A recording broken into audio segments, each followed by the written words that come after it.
Hello, this is Dr. Paul Cottrell, and I'm going to be talking about Parah Adumah, Chapter 7 by Maimonides. The performance of work disqualifies water that was drawn for the ashes of the red heifer before it is sanctified, but it does not disqualify the sprinkling of the ashes.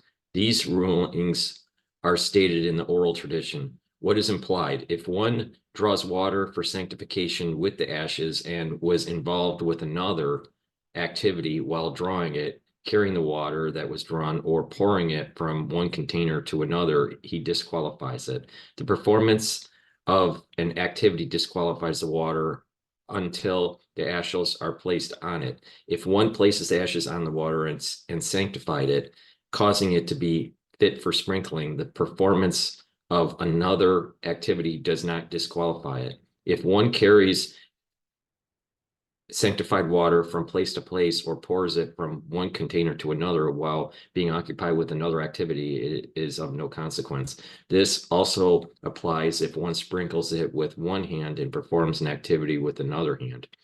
The payment of a wage disqualifies the sanctification of the water and the sprinkling of it, but it does not disqualify the drawing of it. What is implied? When one takes a wage for sanctifying the water for the ashes of the red heifer for sprinkling it, the water is considered as the water of a cavern, and the ashes as ashes from a range, which are of no halachic significance. One may, however, take a wage for drawing the water or transporting it. One should sanctify it without charge, and the one who sprinkles it should sprinkle it without charge. If one sanctifying or sprinkling the water was old and unable to walk, and an impure person came and asked him to go with him to a distance place to sanctify such water as benefits an unemployed worker who had previously worked at that profession. Similarly, if he was a priest and because he would accompany him, he would contract an impurity that prevents him from partaking of teruma, he should feed him, give him beverages and oil to anoint himself during the time he travels with him to sanctify or sprinkle the water. If he causes him to cease working, he should pay him a wage as benefits an unemployed worker who had previously worked at that profession. The rationale is that all of these considerations are not wages. He is being paid for sanctifying or sprinkling the water, for he did not profit at all. He only took compensation for what he lost. When a person draws water with one hand and performs work from his other hand, the water is unacceptable. Similarly, if he drew water for himself and for another person, or he drew water for two people at the same time, both are unacceptable. For drawing water is considered as work.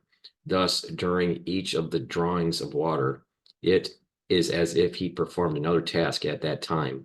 And we have already stated that the performance of an activity disqualifies the drawing of water, whether one draws for himself or for others. When a person draws water for the ashes of the red heifer for others, even if he filled 1,000 barrels or after the other for 1,000 different people, they are all acceptable. Each person should take his water and sanctify it.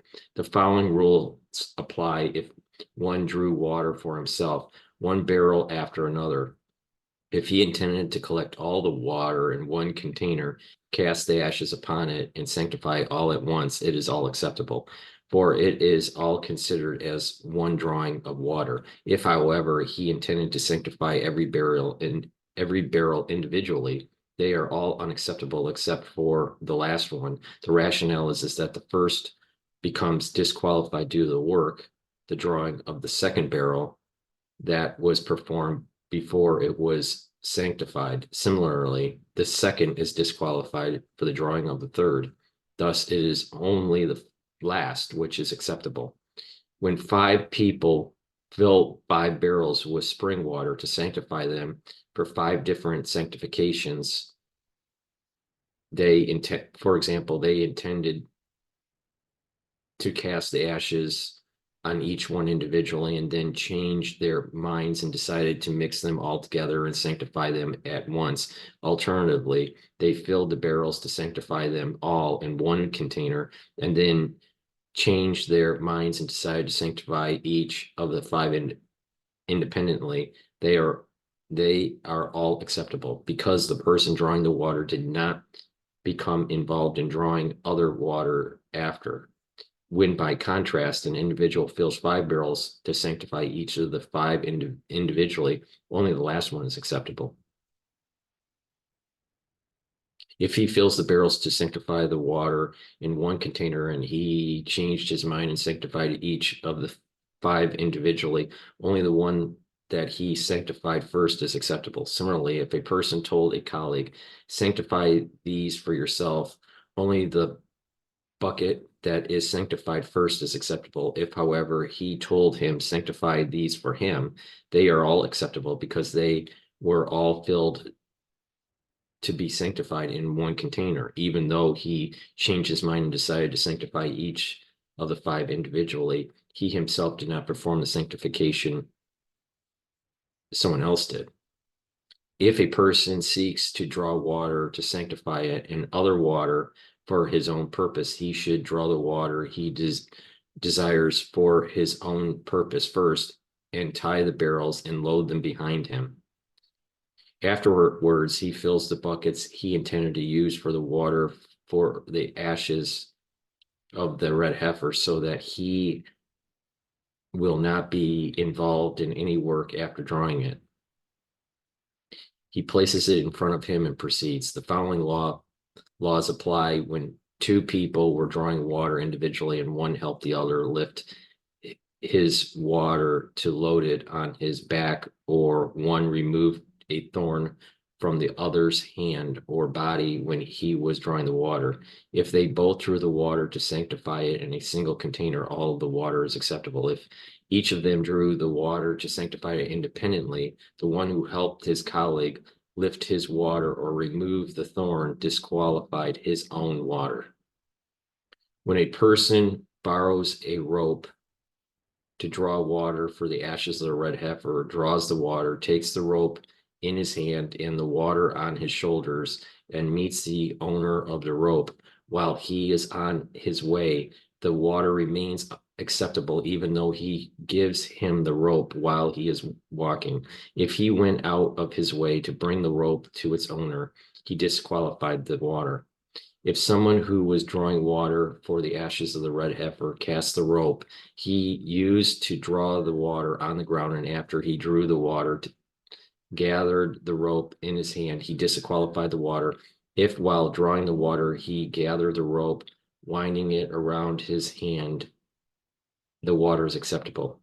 When one was drawing water with a small jug and pouring the water into a larger barrel, and he put aside the larger barrel so that it would not break while he was drawing the water, or he turned it upside down to dry it so he could fill it, the water is acceptable. For these activities are performed for the sake of the drawing of the water. If, however, before sanctifying the water he had drawn, he set the barrel aside or dried it to transport the water he would sanctify, he disqualified the water because he performed a task that was not for the purpose of drawing the water.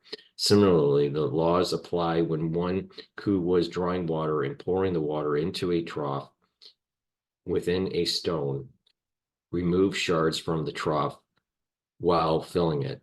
If his intent was that the trough would hold more water, the water is acceptable, for this is considered as for the purpose of the drawing water.